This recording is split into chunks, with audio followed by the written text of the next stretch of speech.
ગુનેગાર પોતાની જાતને ગમે તેટલો શાતીર ચાલાક સમજતો હોય, પરંતુ તે ગુનેગારની કુંડળી એકવાર અમદાવાદ ક્રાઇમ બ્રાન્ચના હાથે લાગતી હોય છે તો પછી ગુનેગાર પાતાળમાં હોય તેને પણ અમદાવાદ ક્રાઇમ બ્રાન્ચની ટીમ શોધી પાડતી હોય છે। અવારનવાર ભૂતકાળમાં પણ આવા વર્ષો જૂના જે અનડિટેક્ટ ગુના છે તેને અમદાવાદ ક્રાઇમ બ્રાન્ચ દ્વારા પકડીને જેલના હવાલે કર્યા છે ને વધુ એકવાર અમદાવાદ ક્રાઇમ બ્રાન્ચની કાબિલેદાદ કામગીરી સામે આવી છે, જેમાં 3 વર્ષ અગાઉ ગીર સોમનાથ જિલ્લાના ઉના તાલુકામાં જે 1.5 કરોડથી વધુનો લૂંટનો બનાવ સામે આવ્યો હતો, તેમાં 3 વર્ષ પછી અમદાવાદ ક્રાઇમ બ્રાન્ચે આ લૂંટનો ભેદ ઉકેલી નાખ્યો છે, જેમાં આરોપીની મોડસ ઓપરેન્ડી પણ કંઈક અલગ હતી। તે વેશ પલટો કરીને ફરતો હતો ને પોલીસને થાપ આપતો હતો। તેમાં અમદાવાદ ક્રાઇમ બ્રાન્ચે કેવી રીતે આ સમગ્ર ઓપરેશન પાર પાડ્યું તે વિશે વાત કરીશું આ વિડીયોમાં। વૈષ્ણવજન તો તેને કહીએ જે પીડ પરાઈ જાનાને રે। નમસ્કાર દર્શક મિત્રો, નવજીવન ન્યૂઝમાં આપનું સ્વાગત છે। હું છું ફૈઝાન।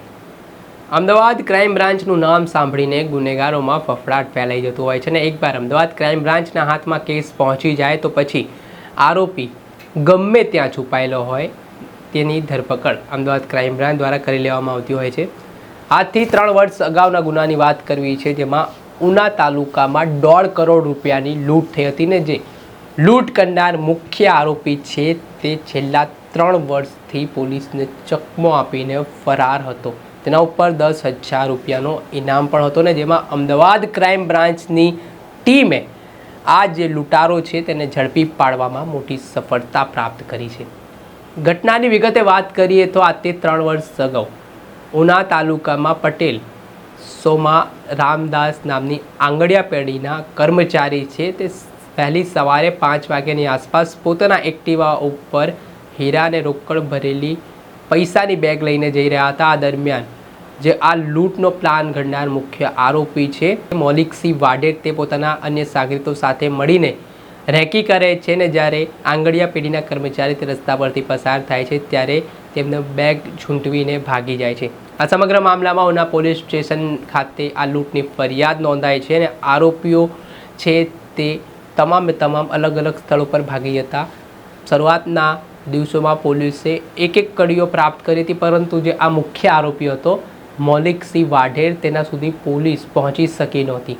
આ ઘટનાને 3 વર્ષ જેટલો સમય વીતી ચૂક્યો હતો અને આ જે આરોપી છે તેની મોડસ ઓપરેન્ડી એ પ્રકારની હતી કે તે અલગ અલગ જિલ્લાઓમાં રાજ્યોમાં જતો હતો અને વેશ પલટું કરી લેતો હતો। તેના કારણે આરોપી સુધી પહોંચવામાં પોલીસને ખૂબ જ કપરા ચઢાણ ચડવા પડ્યા।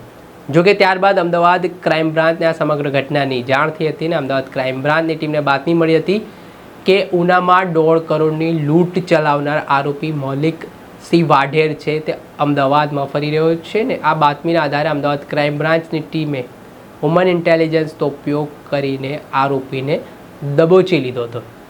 ત્યારબાદ મહત્વપૂર્ણ ખુલાસા તેની પૂછપરછમાં એ પણ થયા છે કે તે કોઈ સ્માર્ટફોન વાપરતો નહોતો, તેના કારણે સ્થાનિક પોલીસ તો શું જે તપાસ એજન્સીઓ છે તે પણ તેમના સુધી નહોતી પહોંચી શકતી હતી। જો તેને કોઈ ફોન કરવો હોય તો તે અન્ય કોઈ વ્યક્તિનો ફોન લઈને તે ફોન કરતો હતો ને આવી રીતે તે પોલીસને ચકમો આપીને નાસ્તો ફરતો હતો। ત્યારબાદ અમદાવાદ ક્રાઇમ બ્રાન્ચે સફળતાપૂર્વક આ 1.5 કરોડ રૂપિયાની લૂંટનો ભેદ છે તે ઉકેલી પાડ્યો છે અને જે આરોપી છે તેને ઉના પોલીસને સુપરત કર્યો છે। હાલ ઉના પોલીસ દ્વારા આરોપીનો કબજો લઈને તેને કોર્ટમાં રજૂ કરવામાં આવ્યા છે અને 10 દિવસના રિમાન્ડની માંગણી કરવામાં આવી છે। હવે જોઈ રહ્યું કે ઉના કોર્ટ દ્વારા કેટલા દિવસના રિમાન્ડ છે તે મંજૂર કરવામાં આવે છે અને જે આરોપી છે તેના સાગરીતો જે લૂંટનો પ્લાન ઘડ્યો હતો અને જે આખી મોડસ ઓપરેન્ડી સામે આવી છે તેને લઈને હવે ઝીણવટપૂર્વક તપાસ કરવામાં આવી રહી છે, પરંતુ જેવી રીતે આરોપીની મોડસ ઓપરેન્ડી સામે આવી છે તેના કારણે પોલીસ પણ ચક્રાવે ચડી હતી।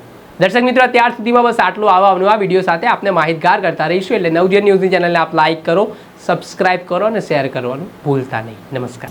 વૈષ્ણવજન તો તેને કહીએ જે પીડ પરાઈ